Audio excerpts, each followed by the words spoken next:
Hey everybody, this is Damian again from Studio Pro Musica. Today's video is on building a blues in D, the key of D. Now if you haven't watched our previous video, Building a Blues, the First Steps, please watch that, because in that video we set forth the structure of a typical blues sequence. The chords you're going to use, how to find those chords, the number of measures, and so forth. One thing we didn't do in the First Steps video is bring our blues sequence to life, give it a lot of energy. We didn't do anything with respect to strumming the chords or licks between the chords or bass passing tones or anything like that. So that's what we're going to do today. Now we're not going to get into chord substitutions. That's a great subject. We will touch on it in our video for building a minor key blues. But right now we're really focusing more on pretty much the standard first, fourth, and fifth chord in a given key. In the key of D, that's going to be D, G, and A, and how to get the most out of those chords. So I'm going to give you a few ideas. By no means is this an exhaustive list of ideas, but hopefully you'll have a few ideas to play around with, and you'll be inspired to find some of your own ideas, find some of your own licks, experiment and see what works for you. Okay? So we're going to dive right in and just take it measure by measure and say, okay, how can I get the most out of this sequence? The first four measures of my blues sequence are really just a D chord. And I could sit there and just, strum a D chord for a while, but that's not very interesting.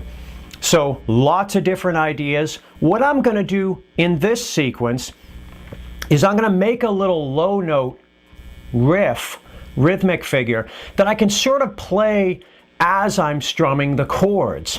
What I'm going to do for my D chord is take my middle finger and hit the F note that's at the 3rd fret of the 4th string. I'm going to pull off to the open string, hit the 3rd fret 5th string, and then hit the chord again. My strum, by the way, you're going to see me do this strum a lot through this video, or some variation of it. I'm going down, up, and what I'm doing on the downstroke is hitting the lower notes of a chord. So for my D chord, where there's really only 4 strings being played, I'm hitting the 4th and the 3rd string, and then I upstroke the higher pitched notes, the higher pitched strings, in this case the 1st and the 2nd string. So I'd go something like, or if I do it on an A chord, or on a G chord, and that's got a nice sound to it rather than just, which is fine, but maybe not as rhythmically tight sounding. So I'm going to strum,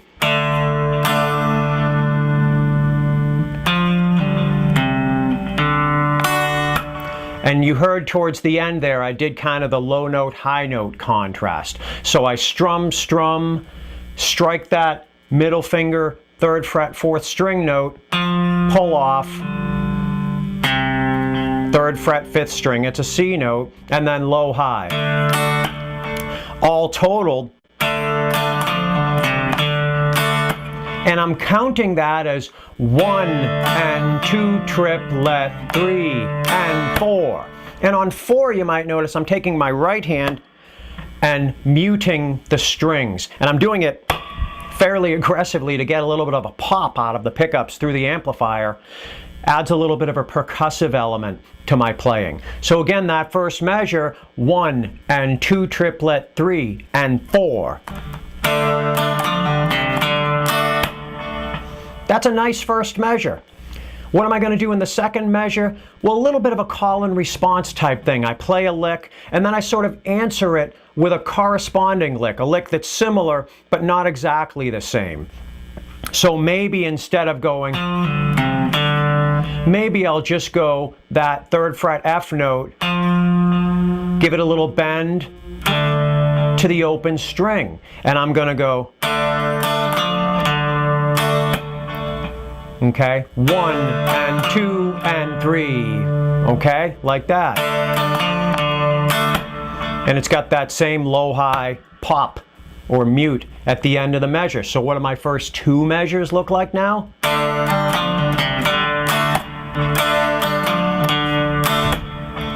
Maybe in the third measure, I'll do what I did in the first measure to lend a sense of symmetry, maybe a sense of consistency to my pattern. I could do something different, but for now I'm going to do the same thing. So first 3 measures.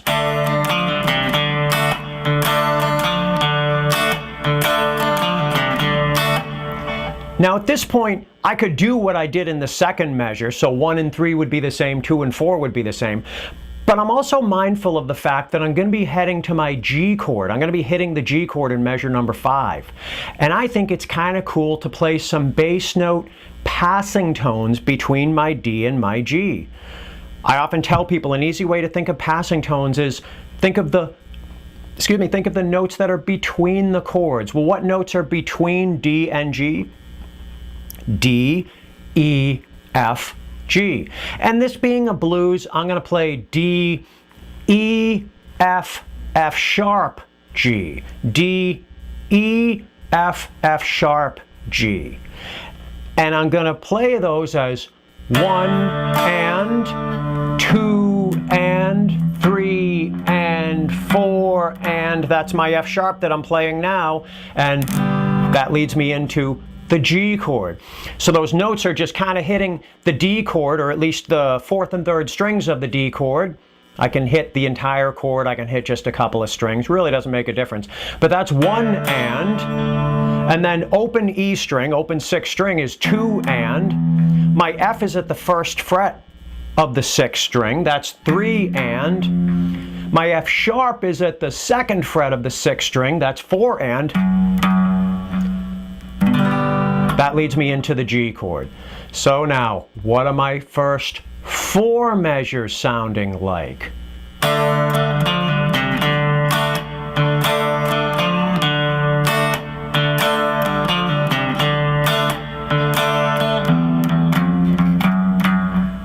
And I'm ready to hit the G chord. Okay, what am I going to do with the G's? Something I like to do a lot of in a blues is play a G chord and immediately switch to a G7. Just the voicing of it makes it sound kind of cool.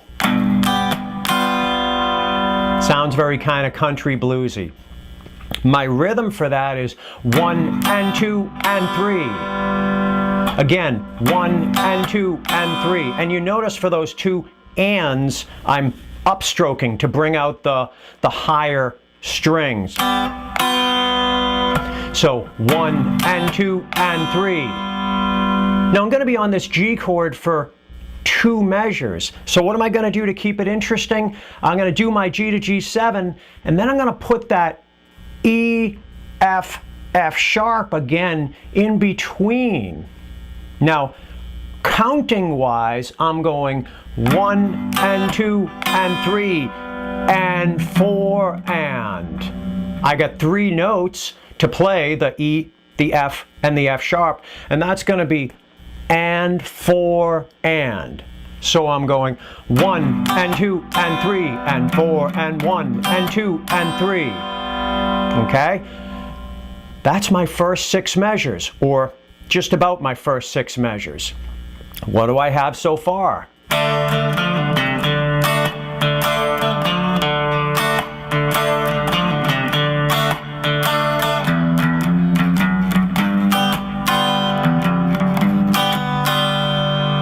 And leading back to the D chord, remember in my 12-bar blues sequence, 4 measures of the 1 chord, 2 measures of the 4 chord, which in this case is my G and G7, 2 more measures of the 1 chord, which is, of course, D. And I'm going to lead back to that D. What are the in-between notes, the passing tones between G and D? G, A, B, C, D. So from my G7 chord, I'm going to go A, B, C, open 5th string, 2nd fret, 5th string, 3rd fret, 5th string. So A, B, C, D. That's going to lead me back to the D. Okay? When I arrive at the D, I could go back to my main kind of riff. But, you know, I did that in the first 4 measures. I can do it again, nothing wrong with repeating myself, but in the interest of maybe a little bit of contrast, a little bit of variety, I'm actually going to strum my D chord, and then I'm going to go down to the 1st fret with my D chord shape and slide into the actual D shape, okay? So I'm gonna come out of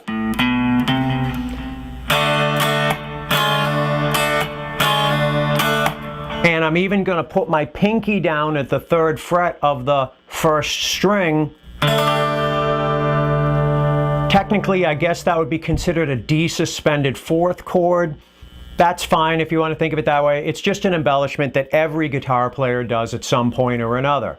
So we're coming out of our G, again, A, B, C, 1 and 2 and 3 and 4 and 1 and 2 and 3.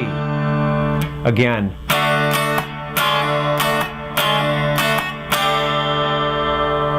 That's my first 8 measures. I'm going to play those 8 measures now.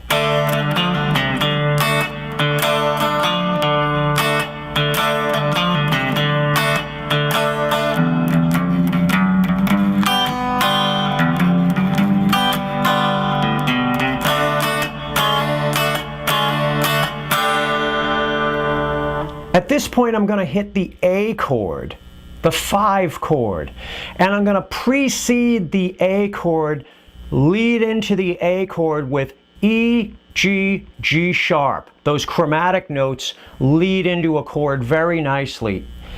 Open 6th string is my E, G is 3rd fret of the 6th string, G sharp is the 4th fret of the 6th string, and that leads into A. And I'm just doing a simple power chord 1 finger A here, and I'm going to take my middle finger, and it's very similar to what I did with the D chord in the first measure. I'm going to go, okay, just kind of hitting the C, giving it a little, the C, which is at the 3rd fret of the 5th string, giving it a little bend. Back to the open A string, open 5th string. That's my 9th measure. Again, from that D chord,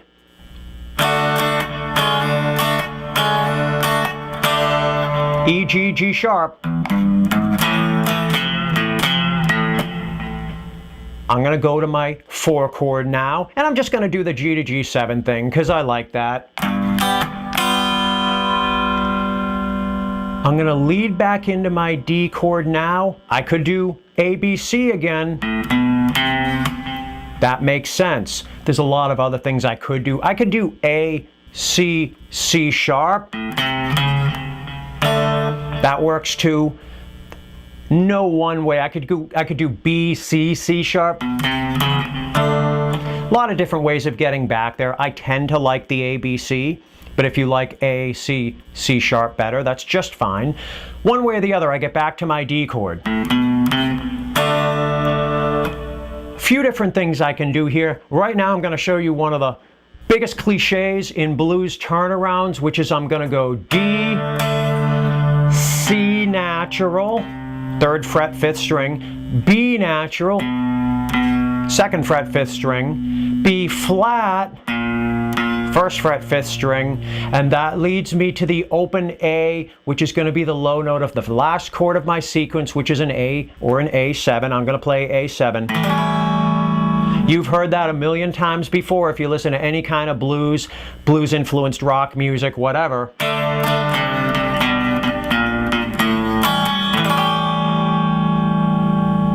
By the way, my A and A7 in the final measure, I play this A7, just a simple 2-finger A7, and then I put my ring finger on the 3rd fret of the 1st string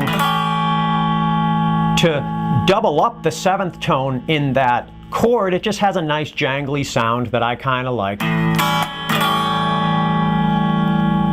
So again, those final 2 measures, the D to the A,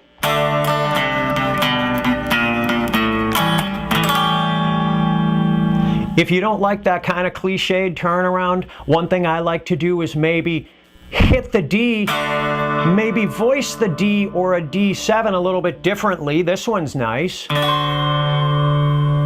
And then go to an A chord that, with a voicing that sort of complements the D7 that I just played. I like this A7 sharp 9.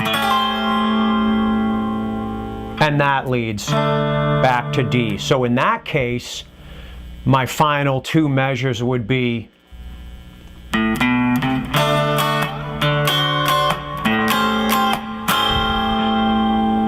and that sounds kind of cool too if you don't want to do the bass note walk down. All 12 measures now, my entire sequence. Let's see how it sounds. I'm going to kind of pause at different points to point things out. But here's what we got. Starting with our main riff, and then sort of the answer to that. Back to the main riff. Our passing tones. G to G7. A, B, C. Strumming the chord rather than going back to the main riff. With that slide. Now I got to go to the 5 chord, which is A. I lead into it with E, G, G sharp. Again, 3rd fret, 5th string, kind of bending it just a little bit. To the G and G7. A, B, C, or A, C, C sharp. Back to the D chord.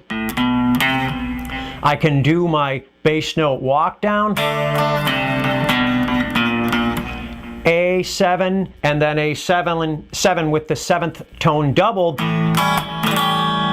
Or I can go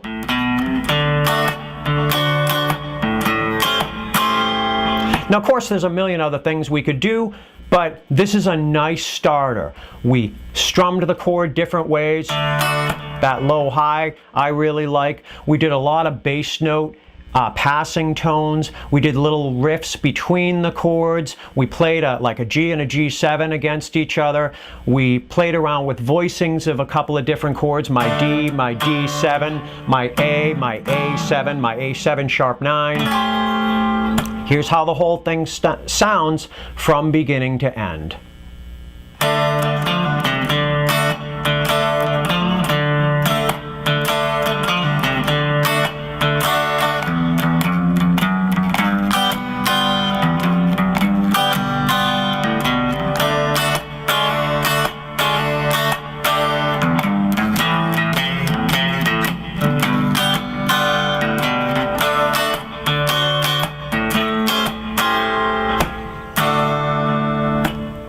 Okay, hopefully that'll help you get started and find some of your own ideas, okay?